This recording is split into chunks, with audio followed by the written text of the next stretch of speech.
Good afternoon. I want to thank everybody who joins us. My name is Hanna, and it's my pleasure to see all of you in our Brain Hub, a platform for discussions of important topics which are of concern to all of the Ukrainian society and not only Ukrainian.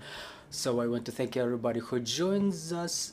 I want to remind you today is day 516 of the full-scale invasion. It's 10 years of the war, and now we will be talking about a very important topic about our pathway to NATO membership, about Ukraine as a security guarantor of Europe. So I want to introduce our speakers today. Joining us are Hanna, Hopko, chair of the board of ANTS NGO, Alyona Getmanchuk, director of the New Europe Center. Also joining us is Mykhailo, Gonchar, president of the Center for Global Studies Strategy 21. About to join us is Hennadiy Maksak, executive director at the Foreign Policy Council of Ukrainian Prism.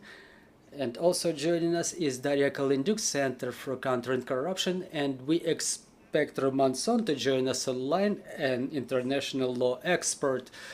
So good afternoon all. Ms. Hanna, let's start this discussion with you. We've just through the summit in Vilnius, so let's talk about its results. What is your evaluation of its results? Where are we moving to? Thank you very much for this opportunity. In fact, to plan our further steps during this discussion, obviously we, with our International Center of Ukrainian Victory, part of which ANTS network is, together with our strategic partners. So obviously before the NATO summit in Vilnius, we were trying to do the impossible. We were trying to get the political invitation, understanding the chances, but still we were raising the stakes so high that shouldn't we get the political invitation, the attacks, we should get them 100%. But unfortunately, after the 2008 summit, the failed summit in Bucharest in 2008, which gave the green light for Putin for his invasion in Ukraine and then for his invasion in in Georgia in 2008 and in Ukraine 2014, alliance has not become something that can send signals to Russia that Ukraine is not considered as a buffer zone, but rather they see us as a part of the alliance. Why it's important for us to get this political invitation, and we've taken a lot of effort, specifically the experts present here, together with Olenka Halushko. We've developed infographics where we explained why the political invitation during the Vilnius summit does not mean the membership of Ukraine in NATO tomorrow during the Washington summit. So we were trying to debunk all the manipulative statements around that. We were trying to find the convincing arguments why Ukraine is in NATO is a valuable part for the alliance, why Ukraine can make NATO a global player in view of the threats to the democracies all over the world, specifically in region Asia-Pacific. We've seen the representatives of Japan, South Korea during this year's summit, and we wanted to organize a geopolitical value of Ukrainian victory. So there is a conflict of realities. If in Ukraine we are under massive strikes, specifically what's going on now in Odessa, on a daily basis. So we've seen the political invitation of NATO, of Ukraine to NATO as a signal to Russian Federation, and one of the pieces of puzzle in the mosaic of victory, just extension of F-16 fighters, and there was a lot of discussions with during the summit of NATO with the ministries, specifically with the Minister of Defense of the Netherlands, how to expedite the training of our pilots for F-16. So they didn't share this fondness of ours, and then they have to stress the supply of weapons to Ukraine, which is represented by Rammstein coalition, and further the prospects of membership. And you've seen the final text of communique, which clearly was saying that NATO will be ready as soon as Ukraine complies with the criteria. So for us, we see that we're on the track of a lengthy war, and we understand that for Ukraine it's one of the most complicated options, which increases the risks of failure, of loss. My priority task now in my work with the United States, with the Congress, with Washington, regarding the budget for year 2024, and it's important to have the budget as a signal for us not to be put at the table of negotiations, but rather that our partners will be with us as long as it takes. But our task is to expedite the reestablishment of territorial integrity, and regardless of those elements of blackmailing by Russia, and our task is to explain that we shouldn't be focused so much on the counter-offensive, because again it's a failing strategy, but rather the West should approve the political decision about the failure of Russian Federation in Ukraine, and to ensure all the complex of measures, including supply of more powerful weapons, including the sanctions which contemplate confiscation of Russian assets, which is another important area. So we've seen what were the discussions about the importance of Ukraine to preserve the support of the Western partners. This is why the empathy of Western societies is important, to have the political decisions to continue the support of Ukraine taken. So within the last 16 months, after the beginning of the full-scale invasion by Russia, in fact, the genocide, we understand how important is the issue of preservation of this support.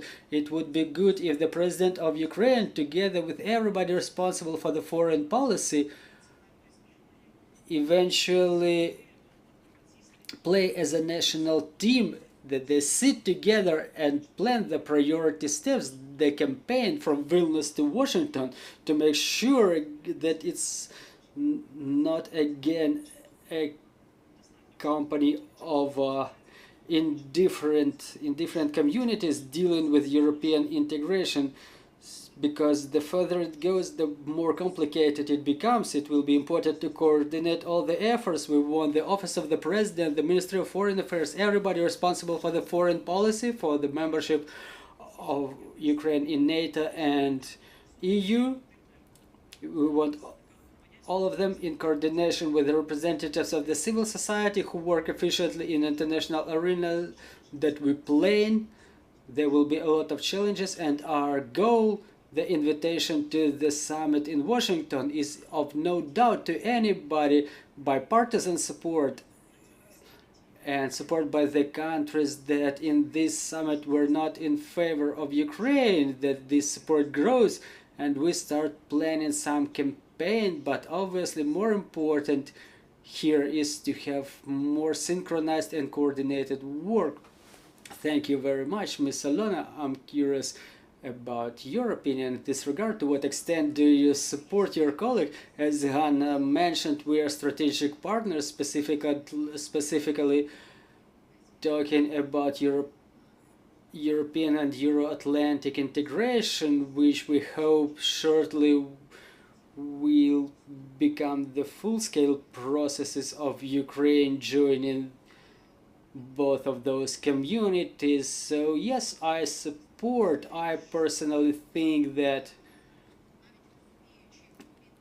even understanding how ambitious is the goal we set for us in Vilnius, for political invitation, I want to stress is specifically the political invitation, not a formal official invitation. We were a little bit behind, a little bit too late when we set the priorities. A little bit too late was the synchronization of those priorities. We've understood our goal with some leg. We were not using the word invitation publicly until the very last moment. In the NATO members, not everybody was understanding what do we want from them in Vilnius, and we were told about that quite straight. We had a lot of advocacy visits to the key countries of NATO, and if back in March they were really looking at us as insane when we were talking about political invitation in Vilnius, within the last couple of weeks before the summit, this was already a matter subject to discussion. Our arguments were heard, because in March no one was even hearing them. There is no such an issue on the agenda as invitation, even political invitation of Ukraine to NATO. So I have to recognize we got a lot of allies, specifically among the leaders of thoughts in the countries, in the European countries, no matter how surprising it may sound, even in France. So really, what we were missing was the clear articulation of our goal in Vilnius, and it's important, as Hanna has mentioned, to set up priorities for the Washington summit, to understand what we would want to achieve there. We need to synchronize the position of the government, of the civil society and expert crowds, everybody who supports us in the countries of NATO. And I think that after Vilnius, our support has only grown, because there's a feeling, you know, why are we sorry about Ukraine? They think that Ukraine really deserves better declaration, more intense declaration, and that's the feeling of offense about those decisions taken in Vilnius. It already drives, I see it in the communications that I have with diplomats and the experts from the NATO members, to work, to aspire to better results, to the result that would be satisfactory for us to the maximum extent in Washington. So let's be fair, NATO has not considered the summit in Vilnius as a historic summit for Ukraine. They were seeing it as the historic summit for Sweden, yes, because all of the efforts were aimed at unblocking the admission of Sweden to the alliance. For Ukraine, they were seeing it as another summit of solidarity, of support, just like the one that was held in Madrid last year, and they wanted to support that line until the very end. We broke it a little bit because we didn't want to let go of those historic opportunities emerging in front of us, and we realized that shouldn't we start this campaign now? It would be way more difficult to start it, initiate it during the summit in Washington. So in our heads we were realizing that Vilnius is the first step and Washington is about to become the next step. So we were realizing it. Yes, what's of concern to me now, let me say it, let me express it, I think it's important, is the juxtaposition of notions that was occurring in the context of Vilnius summit, and the juxtaposition of notions is about the invitation and membership or admission of Ukraine to the alliance. Because if we check out the rhetorics that we were hearing in Vilnius during the summit days, from the leaders of alliance and from the advisor of President Biden, Jake Sullivan, whom Dalia Kalinyuk had an opportunity to ask questions during the public forum Ukraine-NATO. So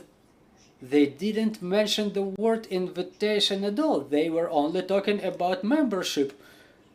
But there was a Ukrainian part in Vilnius. I don't know whether it was done consciously or unconsciously. We still don't have clear answer to that question, because many were manipulating it in Western media, when based on the political reasons the sign of equality was put between the admission and between invitation and membership, and somebody was putting this sign of equality due to their political unconscious, but I think that in the United States they unite those two processes. They want to see how they could be united as a one integral process without segregating those steps, that the invitation should be directly followed by the process of admission. We hope on that. We think that our position in Washington should be just like that, regardless of the situation in the battlefield, regardless of the situation at all. We should have the invitation, I don't know whether political or formal, and start of the admission process. So it should be our position. And another thing about the juxtaposition of notions around the security guarantees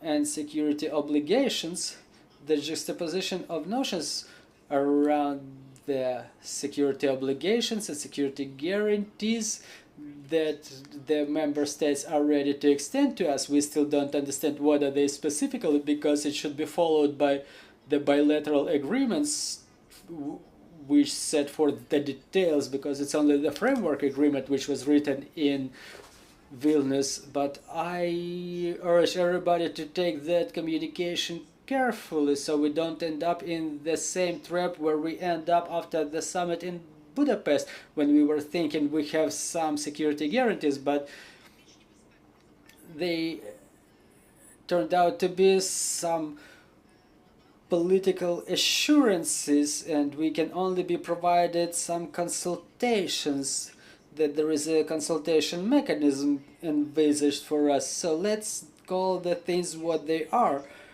I understand that from the political point of view, sometimes it's better to present it as the security guarantees and to start the discussions like there are no security guarantees existing in the world, and thus equalizing the membership in NATO at Article 5 to those security obligations which contemplate extension of weapons, financial support to this Article 5, to the membership in NATO, thus blurring the focus. So it's a very dangerous rhetoric. We have to clearly put dots on top of I now already. I want to get back to the topic of security guarantees, but first I would like to give the floor to Mr. Mykhailo to hear his opinion about the results of Vilnius summit. We were very ambitiously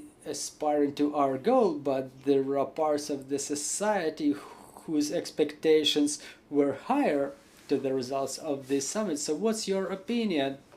To what extent the results of the summit should satisfy us or not? Good afternoon. Since our strategic partners have already painted the picture, I would focus on something else. What Alyona mentioned, that this summit was symbolic for Sweden in many aspects. During the Crimea Platform Conference last week, there was an online meeting, and there was one of the alliance officials present. And he said it was a summit for Baltic Sea. Now we understand that Baltic Sea is the NATO Sea. It has become a European Union Sea, and somewhere in the end there is a piece of Russia there. So the Black Sea is mentioned twice in the summary communique in Article 79 out of the 90 articles of the declaration. So it says about the priority, quote unquote, for the Black Sea region for NATO, about the war in Europe, which is called war in Ukraine. And in this context, obviously, the alliance looks like a kind of like a group of countries near the Black Sea. However, three countries, Turkey, Bulgaria, and Romania, they are part of the alliance, unlike Baltic countries. For example, why does it happen so? And I would like to proceed to this topic that I was about to cover. I was supposed to cover. It's related to what has happened, and it's about what was discussed before the summit and during the summit, but not in the platform of the summit, and after the summit as well, that NATO continues to be such an intimidated alliance. You know, in March last year,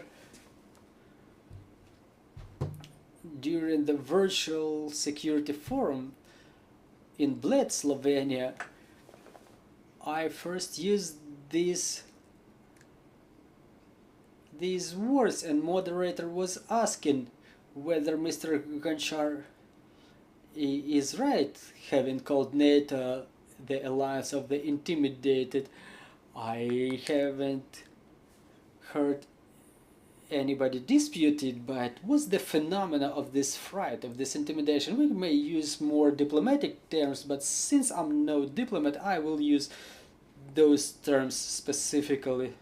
So it's no secret for anybody that the fundamental reason is that the alliance and the United States as a leading country of the alliance try to avoid the nuclear confrontation by all means possible. But nuclear confrontation is the reality, not the United States, not the members of the other members of the nuclear club are the initiators of this confrontation. We may see it in retrospective that it was orientation of the Putin's regime, the orientation to the nuclear confrontation, nuclear escalation. Now it occurs in the form of the nuclear blackmailing. It's not nuclear terror yet, but within this 17 months, today we mark 17 months from the beginning of the full-scale invasion, and layer by layer, this threshold, this is something that they try to cross. So retrospectively speaking, I'm getting back 5 months ago, in February this year,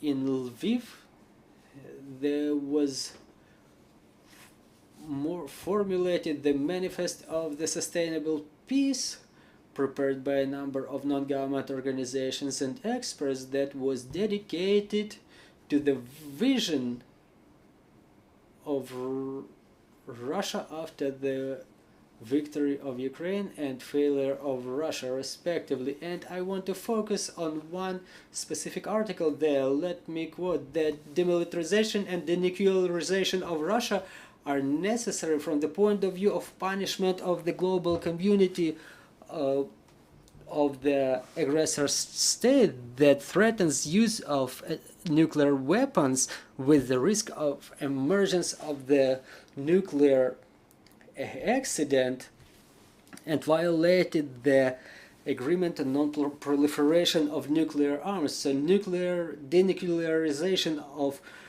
Russia is dictated by the case of attack of the nuclear state on the non-nuclear state who voluntarily refused the nuclear weapons, and United States as a leading nuclear country, as well as other members of the nuclear club, which are the countries responsible for the destiny of the world, should initiate the process of denuclearization of the aggressor country.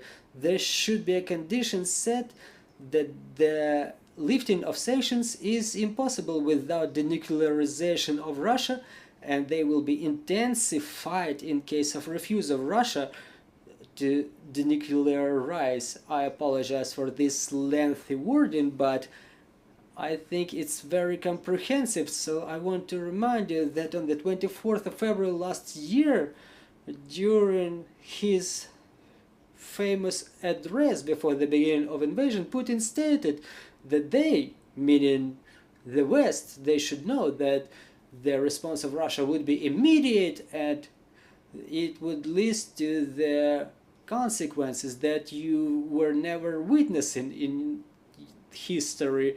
It was a tip-off to the use of the nuclear weapons, and on the third day, Putin ordered to bring the strategic nuclear forces, the deterrent forces, bring them into this specific regime of combat duties. So this is the point of reference. We may recall the nuclear doctrine approved in 2020, which from the point of view of Kremlin gives them reasons for such a nuclear blackmailing. Obviously, when we're facing it now, why I've mentioned that the nuclear terror is something that may be pending, but nuclear blackmailing is something occurring now in a hybrid form. So having the biggest nuclear power plant in Europe under their control, they can use it as a lever of pressure, not only on Ukraine, but in the same way on the NATO member states and on the alliance in general. And this is exactly what Russia does. And in the art of the hybrid technologies, they've achieved very significant results. And I have to say that we may do some comparison. Recently, when there was an incident with an American UAV that was destroyed by a Russian fighter above the Black Sea, so the UAV has fallen. They didn't shoot it with a rocket, air-to-air rocket, but it was downed without any weapons. Our American friends said that it was a dangerous behavior by a Russian fighter jet. So it didn't result in nothing but a laughter in Kremlin, because it's a sophisticated art to down an aerial vehicle without use of weapons. So we have this situation when Russia uses the control over the nuclear power plant, and they bring us to the scenario of emergence of a nuclear incident with serious consequences. We may dispute the potential consequences, but facts are facts. And in this context, we stumble upon this issue that as long as this nuclear blackmailing exists, any progress as it's formulated by our Western partners in the solution of the Ukrainian war issues cannot be reached, because Russia uses the nuclear argument as the argument of deterring NATO in the east flank, where the war is going on within the 17 months, but in fact the last 10 years. So in this context we may say, how can we denuclearize Russia now? Obviously it's not a task that can be solved quickly, or there is a goodwill or something else, but that's the task that should be set by on the international agenda, at least to ponder over it and to look for possible options. And in this case, when we talk about any other possible options, invitation of Ukraine to the membership in NATO, well, we didn't make it during the Vilnius summit, maybe we are gonna make it in Washington, but as long as this nuclear blackmailing factor exists and the alliance has this fright, it's difficult to count on any progress in this matter. But we should keep doing our thing. So this is where I will probably wrap up. Mr. Hennadiy, thank you for joining us. So talking about the nuclear blackmailing, what should we do to stop this Russian nuclear terrorism, and what about the security guarantees? What are they? What do we expect? Thank you very much for this opportunity, and before I start, I want to thank everybody who takes part in this panel, because I've seen the personal contribution in pushing the integration of Ukraine to NATO. Thank you for what you're doing. We're just in the beginning of our ways. So, answering to your question, the nuclear escalation is one of the narratives. This is something that other countries are afraid of those who have moderate attitude to Ukraine in the alliance. So we've studied this. We had expert interviews with a number of countries. We were asking what stops you, because what you declare is one thing, but what stops you is something else. It's a trigger, and for many, the nuclear escalation is something that they may jump over. So that was their stopping point, that stopped their vision regarding what Ukraine is doing. As to the security guarantees, the first thing, I think we see the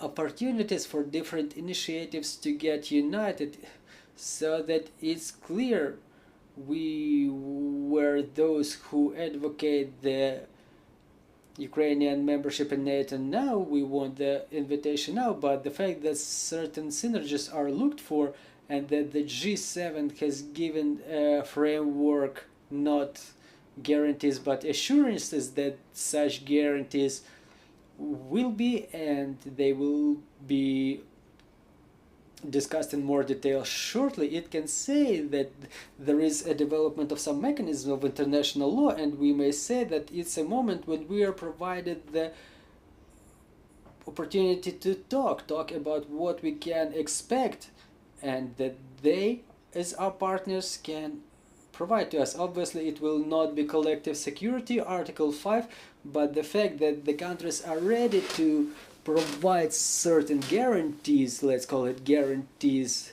it's a better term, guarantees of ensuring our financial stability, diplomatic and political support, supply of weapons. This is something that inspires our political establishment and our armed forces to continue the fight that we got involved in. So let me expand a little bit on that. There may be some options in terms of the procedures of the further movement. I've called it for myself a NATO autumn. Will rest in the summer, and we will have time to rethink it, how to work with it further on. So we were working with the representatives of the NATO headquarters recently. We've opened an office in Brussels, and we were trying to gauge the temperature there, what's going on. So our partners, they were saying that yes, the declaration that exists is something, so to say, their highest expectations for the January. When in January they started discussing what should be in declaration, they were saying that it should be the complex plan of actions plus. Nobody wanted to talk about the invitation back then. It was a huge work of our team, along with the colleagues in the panel, but it was not so obvious. The last round of negotiations has taken place in June, and no one knew when what would be the wording, and our colleagues said that they would not agree shouldn't there be the word invitation in that. So this moment even was not so well guaranteed in that format. We may say that there is a progress in what we're supposed to do next, and now everybody has exhaled, even Ukrainians, with relief and maybe a little bit of disappointment. Our partners have exhaled, but for the spring we have, for the autumn we have something to work on. We have a model to develop, but the procedures, the content, the agenda is something that we are supposed to help to formulate. They tell us the truth, that is the equal format of relations. It's not that as an alliance they dictate us something as the partner. So now we're recommended by our partners to do it the next way. So for the autumn, when we get back to this format, do the maximum you can to make sure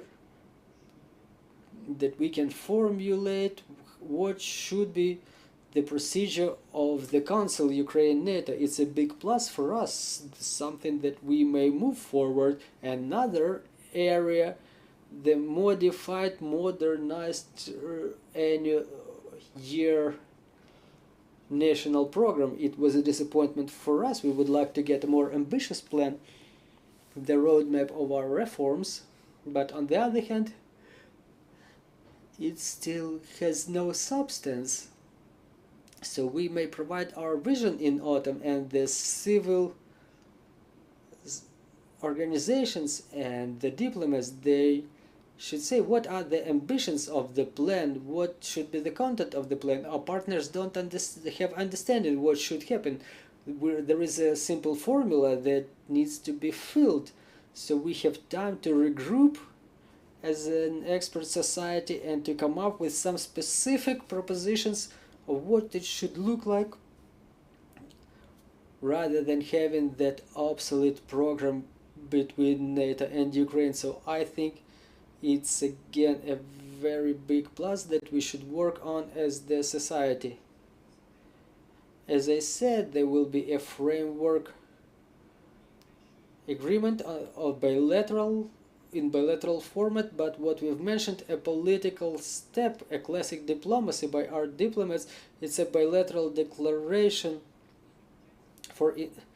It says that it was a fortunate step, but we may amend something, to add something, to alter and modify the declaration. Ukrainian position, if I have a couple of minutes more, I want to propose some ideas that I deem necessary.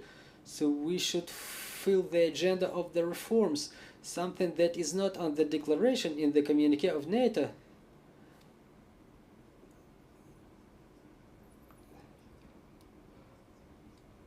So those reforms that are mentioned there, this is the roadmap for us to show our success, to demonstrate our success. In our study, there are 3 groups of narratives that we should counter. First is the nuclear escalation by Russia, full-scale escalation and other formats of intimidation by Russia. Another area is non-readiness of NATO, and the third part is non-readiness of Ukraine. We should demonstrate that Ukraine is ready. We should show certain examples, and for our society, this is something that we should think about. We should divide thinkers and campaigners, because sometimes we resort to two elements as representatives of the centers who propose some ideas, and sometimes we shoot ourselves in the leg, because for the economic world, for the Westerners, the campaigners are not always equal to spread the ideas. So we have to think how to equalize think tanks with think tanks, campaigners with campaigners on the level of dialogue, so we don't create obstacles for one another, but rather we intensify our synergy.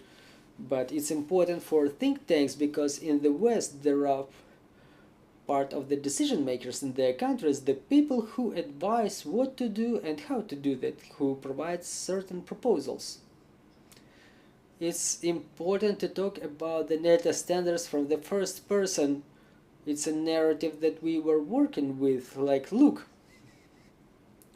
the fact that NATO logistics helped us survive, that we proceeded well not to lockfast, but we were working in compliance with their logistics standards, with our ammunition, it's good. But on the other hand, those examples are cool when we propose those people who are working with it, the commanders of units who were using this scheme, the commanders of certain intelligence or other agencies who said that we're working in compliance with these standards, and I can be a good example for you. And what's interesting, that it goes not only from the political level, but it's something requested by the headquarters of NATO. It's interesting to listen to the analytics, but somebody who says that the middle rank Ukrainian officers who got NATO education, well, it worked against the Russian standards about the Russian army. So the more opportunities we get, the better is to work with them. And obviously, what can be another Ukrainian innovation, well, maybe not innovation, but the intensification, the triangle Ukraine, EU, NATO. In the beginning of the year, we launched the platform Ukraine, EU, NATO, it had a logistic format, but again, not everybody is satisfied with the place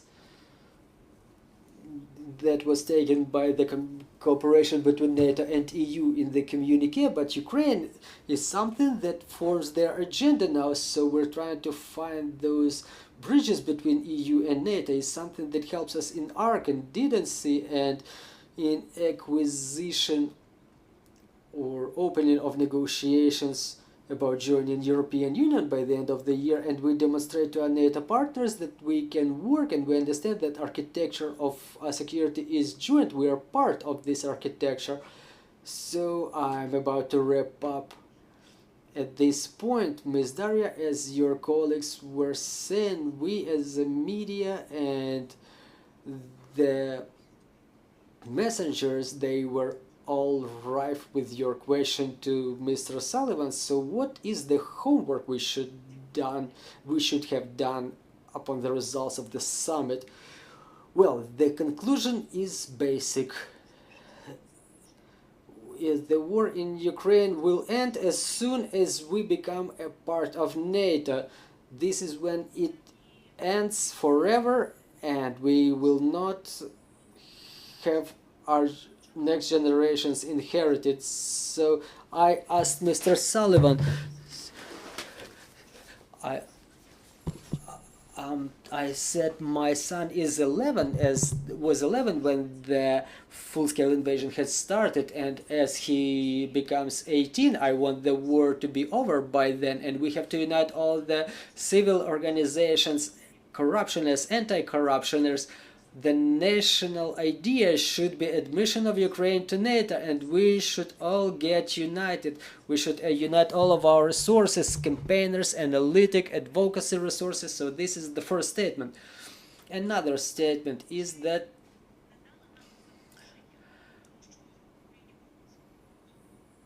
haven't we been extended the invitation because Ukraine is corrupt? No, Ukraine was not invited to NATO because we have corruption in Ukraine. We were not invited because NATO, specifically the United States, are not ready to invite Ukraine to NATO. Why aren't they ready? Because they underestimate or overestimate Russia, or they underestimate Ukraine. There's a number of variants.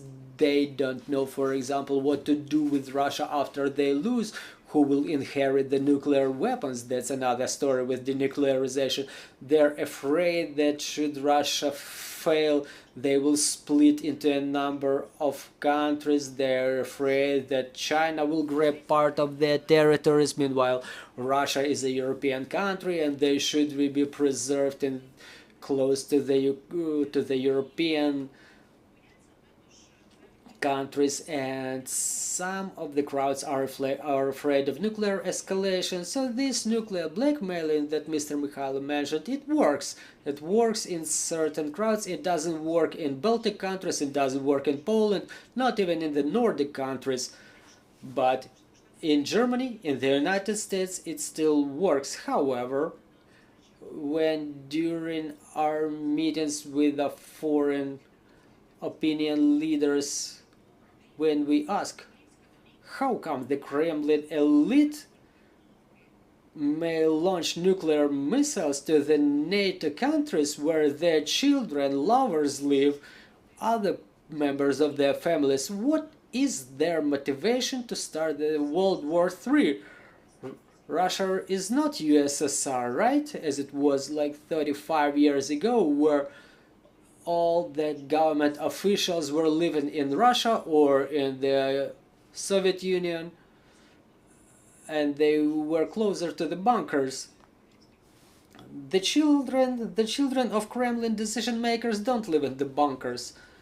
So we've made this research for NATO. We've represented it in more than 10 countries, the NATO members, mostly in the Western and Central Europe, when we were explaining what is Kremlin. There is a map of Kremlin and decision making, and the more our armed forces kick the butt of the Russian army in the battlefield, the more economically motivated elites in Kremlin have influence over Putin, the more Kremlin stands their ground, the more successful they target our elevators, ports, and critical infrastructure elements, the more they kill our military, the more the Kremlin war party wins and Putin gets inspired with his results, with his success, and the more he is inspired to continue this escalation.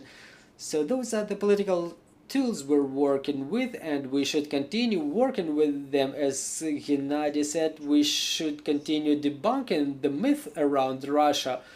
Many people in the West, specifically in America, they have this myth that Russia is a new Soviet Union, but it's a laughingstock with a GDP smaller than Italia's GDP, and their army is a laughingstock. Obviously, we shouldn't underestimate them, but they're definitely far from the second army of the world, and the only army in the world which repels the offensive of Russian army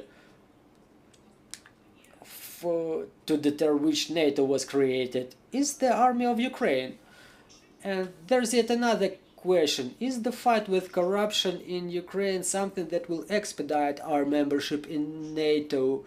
And the answer is yes. Yes, because it helps us get rid of the very convenient public argument that was already used by President Biden, that we keep hearing in Germany and other NATO countries like you're a corrupt country. You see, we've allowed Hungary in, and you see what it looks like now. You have a lot of internal problems, and we understand that this argument is used very frequently to hide another argument that they are ashamed to mention, the fact that they're intimidated by Russia. So what we should have done by the summit in Washington is to overcome the corruption, specifically in defense sector. There are big anti-corruption tasks we should fulfill, like resume the electronic declarations so that the officials understand that the public watches their incomes.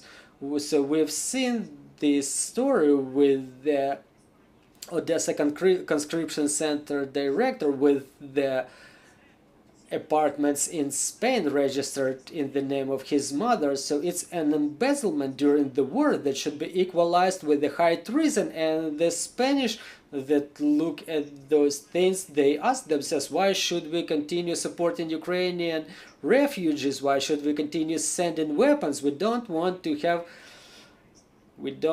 have such country as a member of NATO, where the heads of the conscription centers have apartments in Spain. And this is the narrative that we should destroy, and we should destroy it getting back the tool that we used to have, the mandatory electronic declarations, tax declarations for the officials, for the government officials, except the military.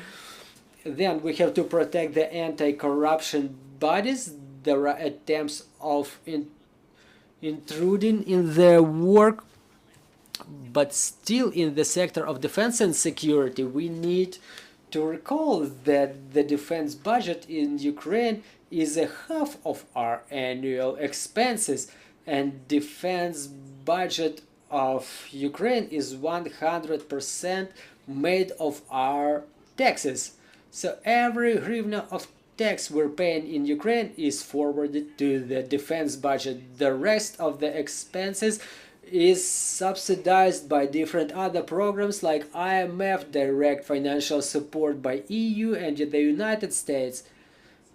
And we're obliged to control the way those funds are spent, and our government authorities should report in front of us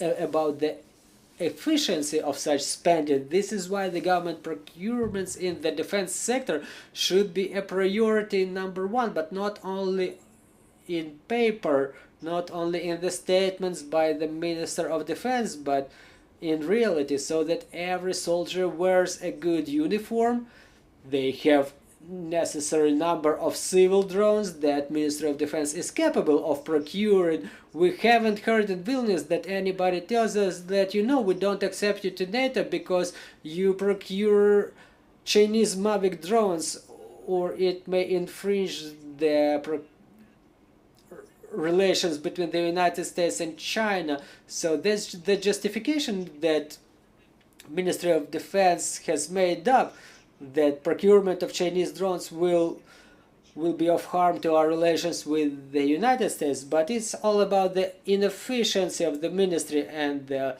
lethal weapons, the procurement of weapons. It's a top secret procedure, regardless of the fact that 90% of all the weapons that we get from the partners is a public information. We know how many HIMARS we've got, and when the Pickham Strikers, Bradley, all that information, 90% of that information is made public, and it does not produce any harm to our defense capabilities, but 100% of the information, what weapons we buy from whom, is assigned at top secrecy, and we don't understand where this money goes, for which weapons specifically. But we have to learn to procure weapons directly from the NATO manufacturers. We have to make a clear and transparent procedure for different mediators, how to get a contract with the Ministry of Defense.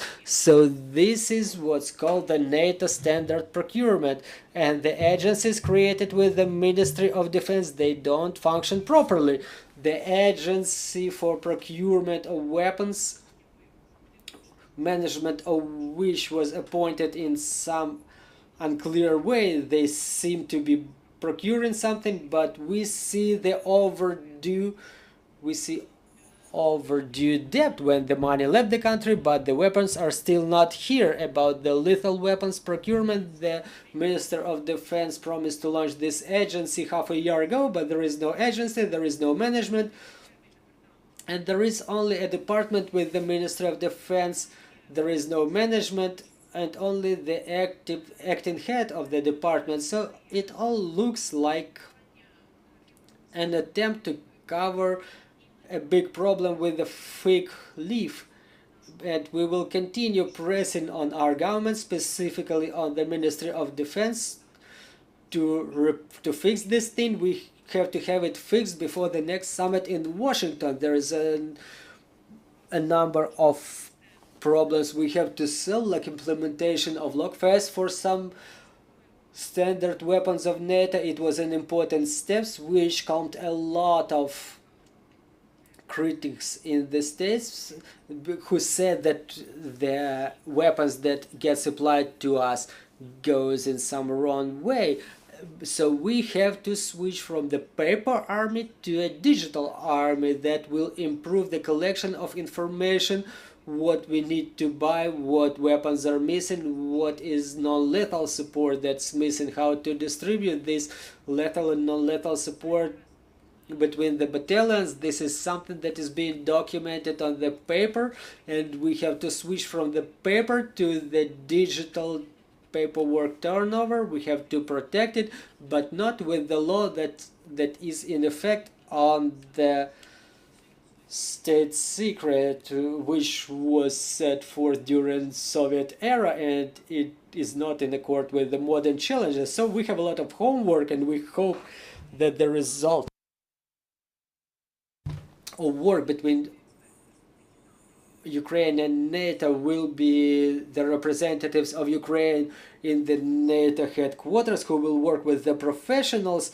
Well, there are professionals, but there is a number of inefficient people there. So anyway, we should work with the Ministry of Defense, with the civil organizations, with the parliament, to identify what are the steps and to implement those interoperability steps. As a representatives of civil organizations, we are ready to provide our vision of what's going on and what needs to be changed. And in the end, I want to say a couple of things. I'm sorry for taking this much time, but it's still important. During the summit in Vilnius, we've reminded that we rejected the nuclear arms. So we're not asking for help, we're asking for what's due to us. We are in genocide war against us, the war initiated by the nuclear state. There are such countries as Britain and Russia who seem to have guaranteed security for us, and there is no such security. This is why, as a country, we see two options. It's either NATO membership, or otherwise we don't have other way out than to develop our nuclear weapons. And when, just like Israel has done, and when we were told about the model of Israel that was proposed by the United States about their security guarantees, someone omits that Israel has nuclear weapons. Many prefer just to close their eyes to that fact. And another question that we asked during the advocacy meetings, including among Americans and Germans, we asked them, what should NATO do should the Ukrainian party lose? What's your final scenario in this war? Are we obliged to formulate the final scenario of the war between Ukraine and NATO, freezing of conflict as it was happening in Minsk during Minsk I and Minsk II, is unacceptable for us, and we should convince them that it's unacceptable for them as well. Thank you very much. I hope we're having the speaker online. Mr. Roman, are you with us? Thank you very much. Are you hearing us, Mr. Roman? I hope you've heard our previous discussion, so we would like to hear your opinion regarding what we should do by the next summit in Washington. Yes, I was listening to the discussion very attentively, and I want to say that I share the concerns of the panelists, specifically of Ms. Daria and Mr. Mykhailo. I share the position that the membership of Ukraine in NATO is the mandatory component of our victory, because Ukraine in NATO is the strategic failure of Russia, so we should take maximum efforts to achieve this goal. It's extremely complicated. The Vilnius summit emphasized the differences between Ukraine and the basic consensus within NATO, based on which they formulate the collective policy regarding Russia and Ukraine. Our interest is to protect Ukraine, inflicting failure upon Russia, but for NATO, the main priority is not to get involved in the war and not to have Russia fail. It's their political line that is adhered both by Berlin and Washington, because the West does not accept Putin as a Hitler of the 21st century. The NATO is not ready to fight them as the Nazi Germany. They emphasized the support of the alliance to Ukraine. They hide behind NATO as a justification, something that relieves them of the responsibility to fight Russia. So instead of the decisive actions, they propose different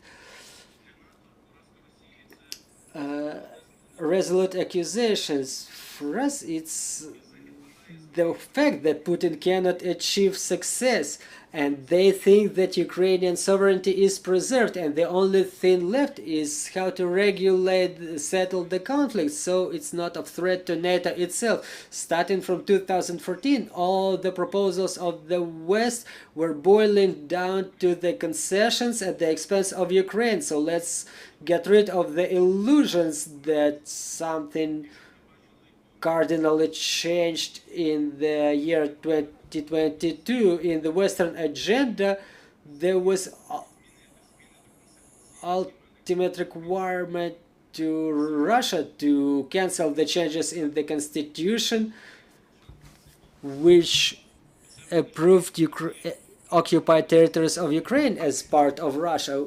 But Russia does not refute its territorial claims. It's been clearly understood in Washington, in Europe, but what we see is quite the opposite. The official line of the West is to support Ukraine in sitting at the negotiations table with a strong position. Nobody says what to negotiate, but we see that Russia accepts no concessions. And the West knows that Ukraine has no levers to change constitution of Russia, so we're talking either by the concessions about the concessions by Ukraine or the truce agreement as a result of exhaustion of all the parties. If Ukraine does not reestablish their territorial integrity, the West may not recognize Russia's claims, but then they may reload their relations with Russia, which is very cynical, but we've seen it a couple of times, but it's in compliance with their goals to deter what they call the World War III, that the Western politicians intimidate their citizens starting from 2014, not less than Russian propaganda. Unfortunately, West ends up in the intellectual dead end, and they will stay there as soon as the threat by Russia remains, and it will not change the situation even with the change of power in Kremlin.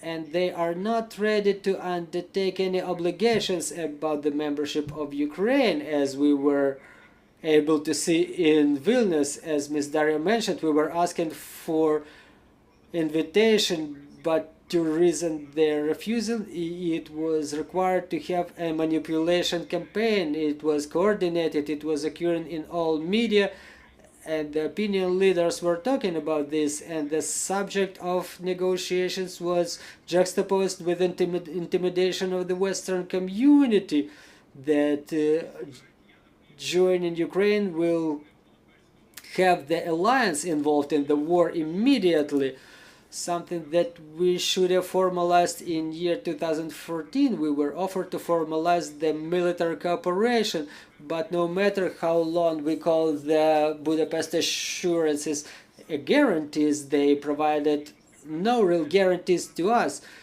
In the same way, the agreements on the military cooperation will not guarantee our security or territorial integrity. No matter how long are the needles of the porcupine, it can become a victim of a bear. It's not a reality of the wildlife, but is the nature of the genocidal war. They don't even conceal it. They will destroy everything to the ground to rebuild it then. So Putin thinks that if people raise Hiroshima from ashes, there are no obstacles on his way of defeating the existing world order. So Mr. Mykhailo is exactly right about his concerns. The West considers the risk of nuclear war quite seriously. For them, it's a standard remark for Ukraine. They understand that Putin has his hands itching to reach the red point, but they didn't find anything better than selling us the concept of porcupine that they're trying to push for Taiwan for the last 20 years. And the fact that Ukrainian army now has enough weapons for successful counteroffensive without the aerial component, when we are being comforted with the assurances of political support, I say thank you, but you better give us the real support, something that the victims of aggression were receiving in the past, like Korea or Kuwait. None of them were part of NATO, but they were defended by international armed forces.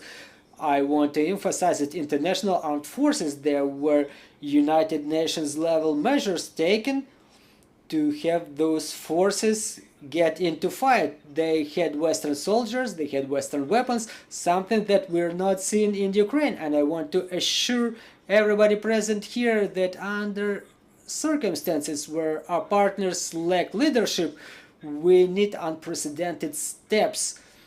We don't have to come with our hand extended. You get not what you want, but rather what is excessive with them. To get invitation to NATO, we need the real heroism in the diplomatic front to break the existing balance of interests, which really defends Russia against full humiliating failure, but we have to generate the initiatives that break the standard. If NATO is not ready to guarantee the security of Ukraine, regardless the war, should find the will to guarantee the security of the Western Europe against attack by Russia. Ukraine can thus formalize their moral leadership without asking permission from anybody. We may ensure our role as a defender of Europe. So, in cooperation with Rihanna Gitz, an English researcher, we published a material where we set forth the concept of the declaration of Ukrainian government. They should unilaterally proclaim that in case of illegal armed attack of by Russia of our partners, Ukraine will see it as an act of aggression against ourselves, and upon request we will provide support. It's not a G7 declaration, it's a unilateral obligation, just like the Article 5 of Washington Agreement. We conditionally call it the self-integration to NATO. Many people obviously are asking, do we really need to undertake those additional risks? But we set it forth in detail in our article. But listing the key articles, listing our key goals is: number one, Ukraine may convince the West that our membership is not only an attempt to hide under the umbrella at the expense of the West, at the expense of growth of the risks to the West, but the membership in NATO will mean that we will have obligation to defend our partners. If we want the NATO citizens to sacrifice something for the sake of Ukraine, we have to declare our readiness to do so as well. Second, Ukraine is a country with a unique experience of direct war with Russia. We will fill this niche in Europe. NATO has their vulnerabilities. They are being discussed little, but the capability of the alliance to defend the Western partners remains a challenge. We give more details in the article, but the conclusion is such that nuclear deterrence or conventional means in the east of NATO cannot fully guarantee the efficient defense against aggression. 1 year ago, Kaja Kallas, the Prime Minister of Estonia, said that their country, in case of attack by Russia, may be eradicated. She was publicly criticizing the defense plan of NATO that admitted the many months of occupation of the captured territory by Russian occupiers. She said that the forces available in the region will be destroyed by the Russian aggression. So NATO intensified the eastern flank, but the problem has not disappeared, and the role of Ukraine would be very important in this regard. And third, Ukrainian guarantees will stimulate NATO to act more actively, regardless of all the countries and assurances of Washington. The Eastern European countries has something to concern about. If we can ignore the nuclear blackmailing, the genocide of Ukrainians, if we may have Kakhovka them without response, so why wouldn't the alliance sacrifice the smaller countries to avoid the global nuclear holocaust? And fourth, Ukraine will put a period about this dispute regarding the gratitude. As tweet of Mr. Wallace said, there is a perception in the West that Ukraine is a recipient of support, and more gratitude than to be ready to sacrifice the lives of our defenders. What should be expressed as a bigger gratitude? Well, and five, we may debunk the myths disseminated by such anti-Ukrainian countries which are allied with Russia, such as Hungary and Bulgaria, and we should consider all the eastern flank of NATO from Finland to Romania. It would be justified to include Moldova too, because the pro-Western course of Chisinau can only be preserved with NATO, and pro-Western orientation of Moldova is of security to us, and the last Ukrainian guarantees will provide the security for all the partners which guarantee the membership in the NATO. And starting from year 14, when the West was trying to preserve the face of Putin, we were trying to preserve the face of the West. We were doing everything in their interest, and now it's time for leadership, so that our interest eventually become the interest of the West. Today, the doors of NATO are closed with the closed with fright, and only our bravery may become something that opens that door. Thank you very much, Mr. Roman. I think that even after this event we will have all these statements in our head. I want to give an opportunity to our colleagues to ask questions, should they have any. Good afternoon, Nadia Yurchenko, Ukrinform. I have a question to Ms. Getmanchuk. In your opinion, to get the political invitation in Washington, would it be sufficient for Ukraine to comply with the necessary criteria, or we should continue working with the governments of United States and Germany, who are the main opponents of it? Or do you think it should be some separate case, or we should find some universal argument for them? Well, thank you for the question. First, about the criteria or the conditions, we still don't understand what are those conditions. We have to get more details. We have to come up with the proactive position to formulate it as we see it, because we are offered to work within the framework of the obsolete, irrelevant, and non-efficient tools such as annual national program. So we should come up, obviously, with the list of things that will be clearly formulated, just like 7 recommendations that were proposed by the European Union. And based on those 7 recommendations, we may develop a set of criteria to be agreed with NATO, because if it's not coordinated with them, obviously they will not be perceived as fulfilled obligations. But at the same time, we have to understand that they will not be in hurry themselves to formulate those criteria or conditions. So we should be proactive, and we should offer our vision. And an important moment, there will be a political decision by the European Union. I hope we will be able to see it in December. The initial negotiations with European Union, and if there will be such a political decision, it means that there is a progress in the areas of rule of law and democracy and freedom of speech, because those are the fundamentals that those 7 recommendations are based upon. So if EU gives this powerful signal that they open the way for negotiations, United States and other NATO countries will not be able to ignore. If you're Germany and you give the green light, if you say yes, that Ukraine has a progress with reforms, and you as a part of NATO, you say no, there was no progress within this period.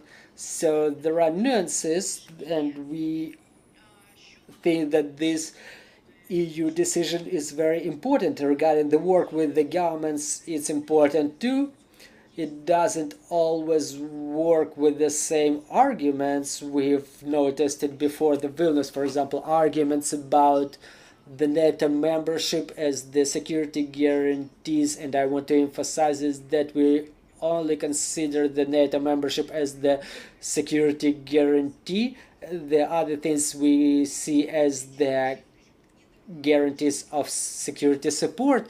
So in Italy or Germany, it's a guarantee of security for the investors for recovery of Ukraine. Is something that works there, but it's not very well heard in the United States, because they don't have such ambitions to undertake this role in recovery of Ukraine as Germany or Italy. And Italy was the first country to open the recovery office in Kyiv, in Ukraine. So it's an example of the arguments that work. For example, in the United States, it's about the nuclear blackmailing that was not yet transformed into terrorism, but may well be transformed in such, because for any American president, specifically if they are a candidate, their nightmare is the beginning of the nuclear war during his cadence or his campaign for the next election. So yeah, that's the worst nightmare of theirs. So it's important for us, and these days we've started already consultations about the campaign for Washington. What is it should be filled with. We will discuss it with the partners next week, with our partners in Washington, because we understand that the Washington summit will be happening during the presidential elections in the United States upon the end of primaries, and we were explaining that it would be safer for Biden to approve this decision in Vilnius rather than in Washington, because we don't know, we don't understand what the narratives will be. However, we have some tips. We follow the statements by Trump and other representatives of this right wing of the Republican Party. So we have to understand what to do to make it more beneficial for Biden as a political candidate during the campaign. So the factor of presidential campaign in the United States will be an important factor. We should know what political forces to talk to. So this is the last thing I want to say about the United States, because I may talk about it hours and hours. So a part of the fright of escalation, there is another intense factor that didn't let the United States come up with the political decision of invitation of Ukraine in Vilnius. So it's about the Ukrainian membership with NATO to be the part of negotiations between Ukraine and Russia. So we shouldn't talk about any alternative security models as Israel model. Well, usually Israel is mentioned because now in the United States we see falling in love with Israel model on the level of opinion leaders and decision makers, which made an obstacle for us to achieve our goal in Vilnius, and we were saying it directly to American diplomats. So we have to say that we see no alternative. There should be no concessions, neutralities, Israel models that I don't see fit for Ukraine.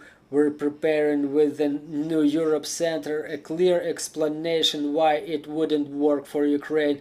We only see it as an intermediate step on the way of admission of Ukraine to NATO, and we're not convinced that Israel model may even deter Russia, let alone defend Ukraine against any potential future aggression or invasions. So we have to communicate it all to the United States, where they are in love with this Israel model, which is an alternative in their opinion to Ukrainian membership in NATO. And in the same way, there is a discussion in Germany about the alternative models, alternative security models for Ukraine. If some perceive Ukraine as a potential NATO members, others try to make up some alternatives. So we have to get involved in the discussion. We have to say why only NATO membership is a real guarantee of security. if I may, just one important thing you said, the key countries, United States and Germany, but for Ukraine, it's important to be creative here, and we should be based on our standard advocacy means what Mr. Roman said. I appreciate this vision that Ukraine is a guarantor, the security guarantor. Our armed forces didn't let the enemy through. We defend the eastern flank of NATO, so our unilateral security guarantees for the alliance countries, why are they important? Because they may become the platform for coalition for those who talk to Berlin, not only Ukraine, but also the countries of Eastern Europe, Northern Europe. They have to explain, because it's not only Germany who were opposing as well as the United States. Our task today is not to have only Ukrainians argue why we should join NATO, but we should make it through the countries of Eastern and Northern Europe. Again, I want to emphasize that the president of Ukraine should have gathered not only his advisors, who, as Alyona mentioned, are too much behind the campaign before the summit in Vilnius. We've lost a lot of time and in the NATO headquarters, and our key partners were not understanding why or what Ukraine actually wants.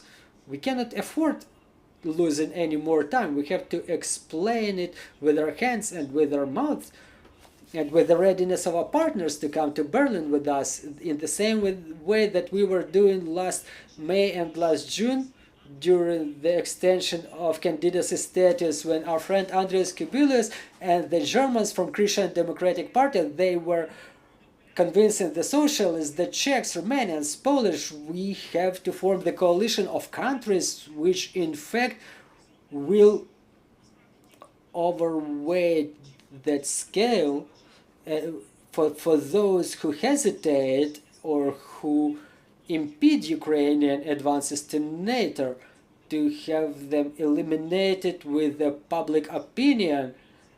So it's not only Ukrainians, but also Finnish, Lithuanians, Norwegians, Scandinavians to come to Washington as well, and they should actualize this matter, that it's in the best interest of theirs to have Ukraine in NATO, because sometimes as we come to Washington, I cannot say that they're tired.